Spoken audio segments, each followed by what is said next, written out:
Hey everybody, how's it going? What's up, all that good stuff. The Mark Weber here on yet another Ask MVP video. And we have some good stuff going on right now. We're into free agency in the NFL. March Madness is here. I don't really pay attention to college basketball until March Madness, then I pay a lot of attention. And, you know, like I said, a lot of good stuff because the draft is coming up as well. So we are excited here on MVP. I hope you guys are excited as well. And in case you don't know, this is your opportunity to ask us any specific questions you want about sports, about dating, about stuff, romance novels, I don't know. Ask us about stuff. And you can do that at askmvp@gmail.com. You can use hashtag askmvp on Twitter, directly to us, you know, whatever. In the comment section, you guys got tons of options.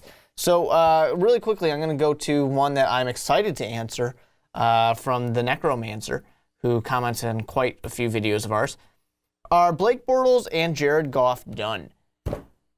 So, a few things. We got to break this down. One, Blake Bortles. Let's get into him. You guys might remember at the beginning of the season, or before the season, the 2016 season. Yeah, 2016. I had to think about what year it was. Ricky and I on the Onside Kick, we did a podcast where we were asking and answering the question of, is this the make or break year for Blake Bortles? And people got really mad at us, and we kind of, you know, at the beginning even accepted the fact of like, hold on guys, we know that it's, you know, only year 3, so we know that we need to calm down, but we're just, you know, asking the question.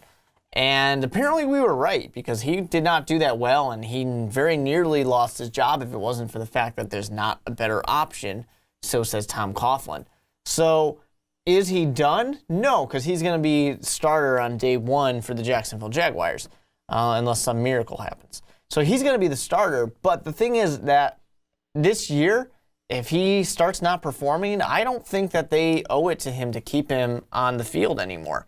If they decide that he is throwing too many interceptions, that he's just not getting it done, they're going to cut it loose.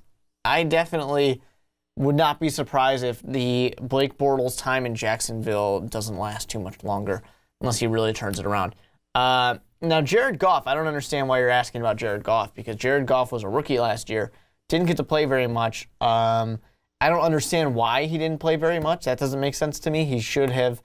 When you draft a quarterback number 1 overall, it's because he's going to play. This is why Peyton Manning left Indianapolis, because Andrew Luck was going to play. So when you draft someone like that, he's supposed to play. That's the way it works.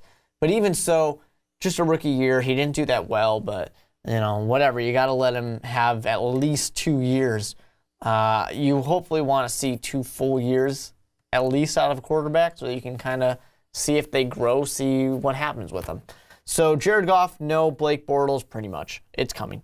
So here's another fun question. Where's Ricky? Is he crying because AP is going to free agency? Yeah, I'm pretty sure he did shed a few tears. And Adrian Peterson, I just think it's kind of interesting. I'm very interested to see what people, you know, how many teams are interested, because honestly, so far it doesn't seem like that many are actually interested in him.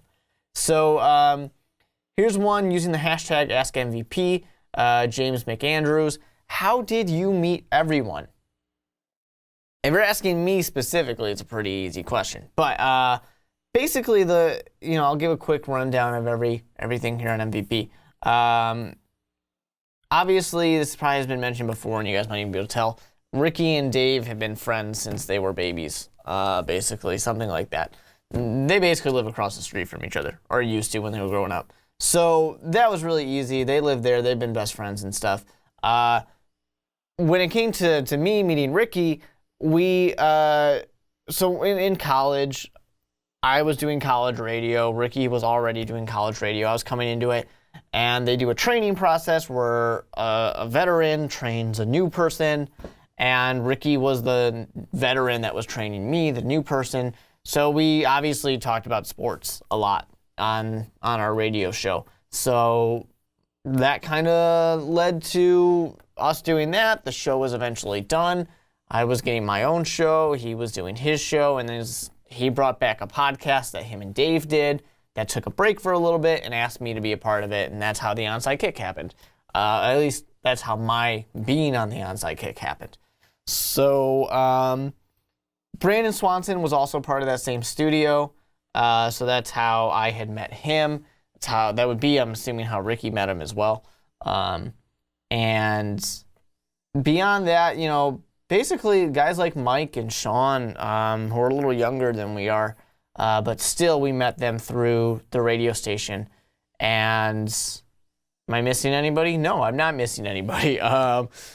So that's pretty much how the MVP guys all met each other, is through the radio station, but also kind of through Ricky. Ricky's like the glue. He's Ted Mosby. Everything is held together. If Ricky were to one day disappear, none of us would ever see each other again, probably.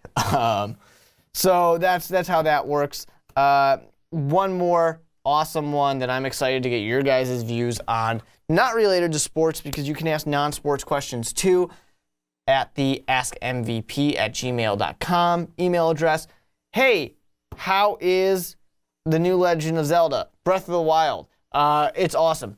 I have been playing it, and last I checked, Mike Rankin is also very jealous of me because I've been playing it and he has not.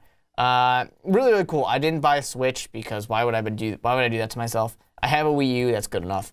I'm a huge Zelda fan. Zelda is one of my favorite game franchises ever, obviously. And it's a lot of fun. It's very different. It feels different when you're playing it. But at the same time, there's a lot of things that you're used to and a lot of things that you expect from a Zelda game. So if you haven't played it yet, you definitely need to. I don't know if you need to buy a Switch for it. I wouldn't recommend that. But if you don't have a Wii U, I guess buy one cheap and used. Because why spend $300 on a Switch when you can spend like $100 on a Wii U? So go ahead and do that. Definitely need to play it if you're a Zelda fan. But let me know, guys, if there's any questions that you guys have. Let me know your thoughts on any of the things that we talked about. Jared Goff, Blake Bortles, Zelda, things like that. Down in the comment section, hashtag askmvp, askmvp@gmail.com. You guys have so many options, so go do it. And follow me on Twitter at @TheMarkWeber. I will see you guys next week for yet another Ask MVP video.